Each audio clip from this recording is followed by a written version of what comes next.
Hello, I'm Archie Luxury and welcome to the Archie Luxury channel. And today I want to talk about what should you do if you fall on hard times. And a lot of people out there, they build up these beautiful wristwatch collections and circumstances can change. They can change rather dramatically. And you know, wristwatches, if you buy the right wristwatches, they can be liquid assets which you can liquidate when you are pushed. So I want to talk today and talk about what would I sell off, or what would I recommend someone does if they are falling into hard times. And I must tell you there myself, I've been there a few times. In the late 90s, my business was going bad. I used to sell computers, too much competition, very savage stuff. And I gotta tell you, to be completely honest with you there, it was pretty damn competitive, and hey, industries change. So, you know, I had a couple of watches and I made a few mistakes, but I want to share it with the audience to see if you guys can learn from my stupidity. So the first thing I did was I got rid of, I had 4 Rolexes. I had a President solid gold day date 18238 with diamond dial. I had a steel date Submariner 16610.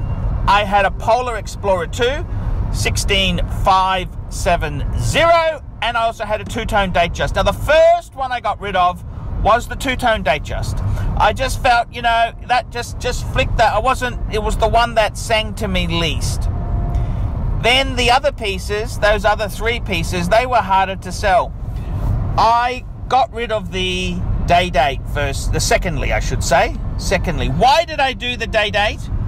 And the reason for that is the day date, it had so much money tied up. If you've got money problems, why get rid of the smaller pieces when get rid of one big piece? It'll wipe out a lot of problem. So that's exactly what I did do there. So that was the day date gone. And then I still had some bills, and then I had 2 Rolexes left, a Sub and a Explorer 2. And I decided to sell the Sub next.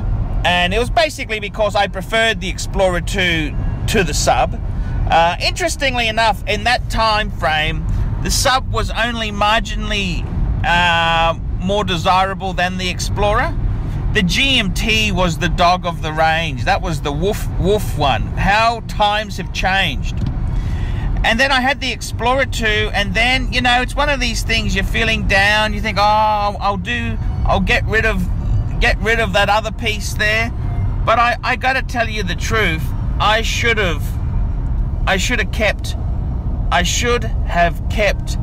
that one Explorer 2. I should have kept one Rolex, one steel sports Rolex. I should have kept it. And I didn't. I was in a quest to try and reduce my problems. And looking back in hindsight, it really didn't. Yeah, it was handy to have the money, but I went and spent money stupidly down the track on other stupid things. I should have been much more. If I would have had that Rolex Explorer 2 in my collection, one piece, one perfect piece, I would have been content. Yes, I've got a nice Rolex. I got a nice watch. I should have said, no matter what happens, I'm keeping it. And I kind of, that's probably one of the biggest regrets there was, when I went into some really hard times, I sold everything, which I can understand because you have financial pressure, but it didn't solve the psychological problems, because I was down because I didn't have a decent watch.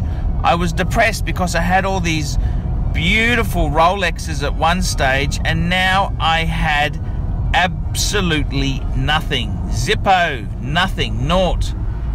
And that's really probably the hardest realization to come to, is that sometimes, yes, you got to sell your watches if you are in hard times. You do have to do that. But sometimes don't just sell everything. Sometimes keep one up your sleeve. Always keep one one watch. Come on. One Steel Sports Rolex, unless you're really, really desperate, unless you're really, really in trouble, don't do it.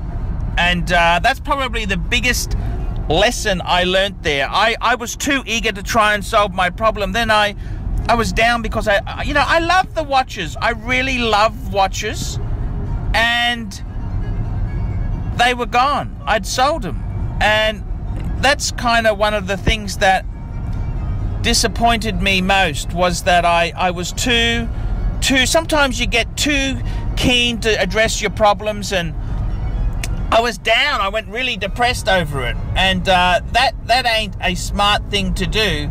That was pretty dumb. That was very, very dumb. So that's the only thing I can really say there, is that you really want to make sure that you just handle things properly, manage them properly.